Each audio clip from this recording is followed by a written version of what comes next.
everyone, welcome back to a new video. So today I want to make this colorful pour again, and I've thought I choose a deeper mold, and I am having here the Rough and Tough Square mold from MoldsandShapes. It's the Coaster Duo mold, and I've mixed my colors. The first color is black. I mixed 1 drop of the pigment drops in there, and next color is the butterscotch. It's a resin ink from Octopus, and I added some of the interference pearl from Amarant. Then I have the Amarant. This is resin ink from Amarant. It's a nice reddish tone, and I also added the interference pearl. And the last color here is the teal color. No, it's not the teal color, it's the indigo. It's from Amarant. I'm sorry. So sometimes you get confused with all those colors.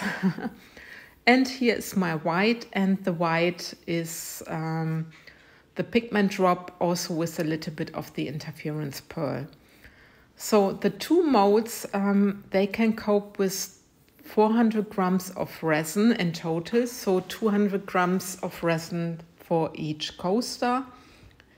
And I will tell you a little bit about the grams, because some people are asking me, and yeah, normally I'm not weighing, but I thought for this video I do it. I use a little bit of clear resin around the edges of my molds. So this I didn't measure because it's only just around the edges.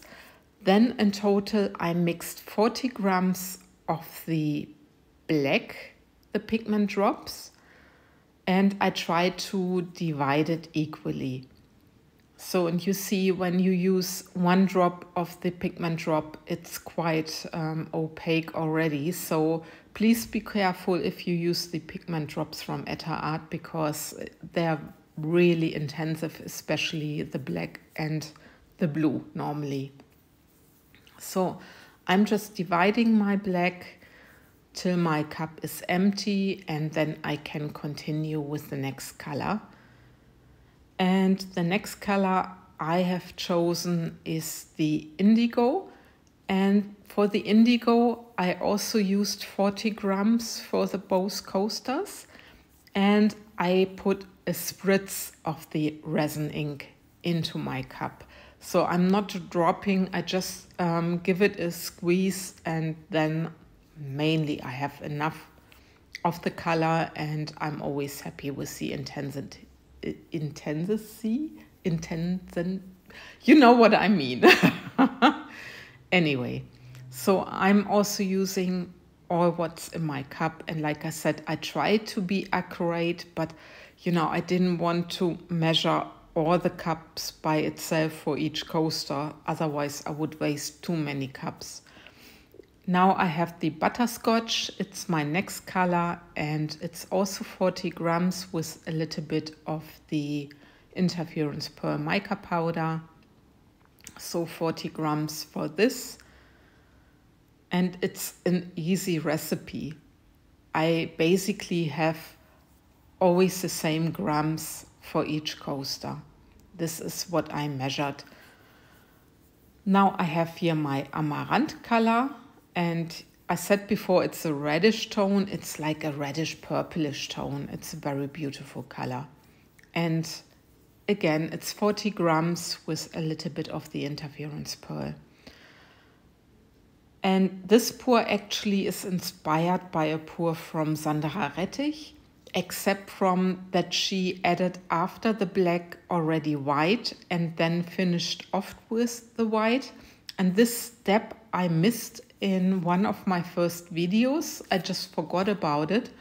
And then I only had for my end color the white, and I achieved some beautiful effects, and that's why I'm pouring it like this. The resin I'm using, I didn't tell this, is the Mastercast resin. And you saw now I just poured a lot of clear resin in my mold, and now I just add my white, and I need to be careful not to overfill my mold. The first mold is a little bit fuller than the second mold, I need to admit. So I didn't equally pour my resin, but I think it's almost impossible. Otherwise, I need to really measure for each coaster.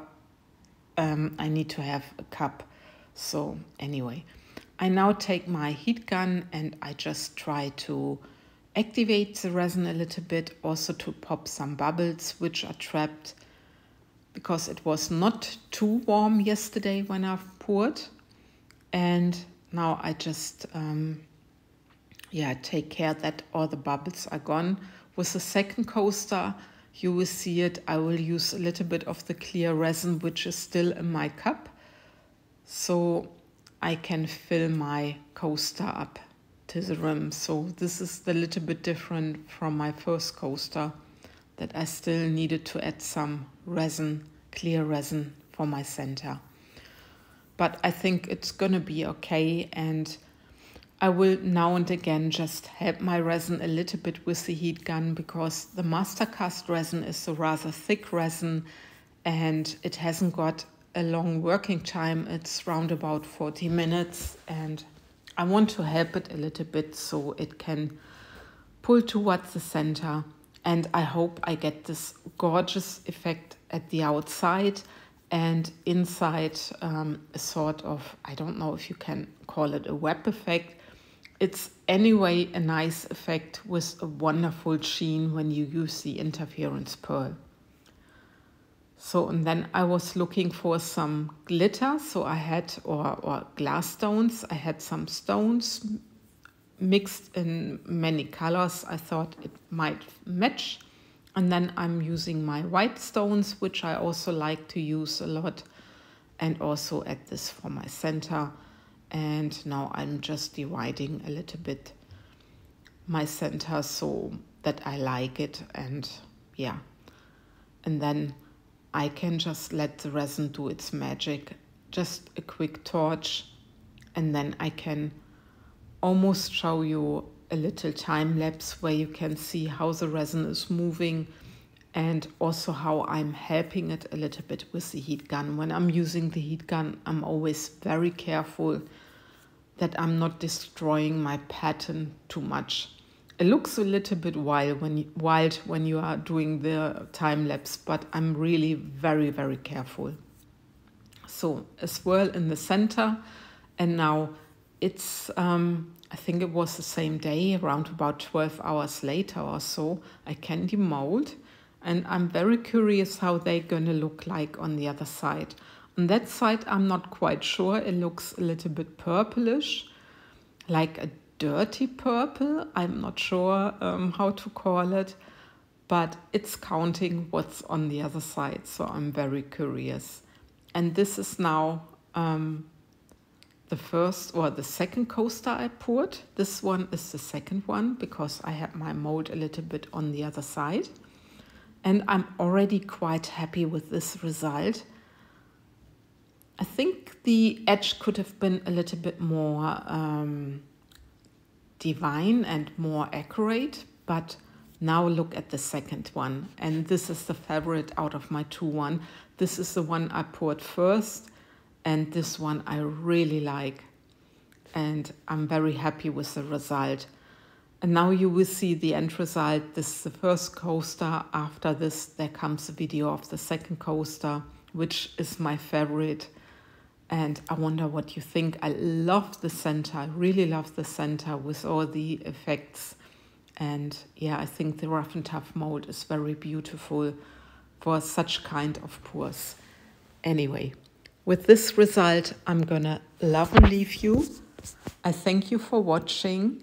And yeah, just let me know what you think. Take care, guys. Bye-bye.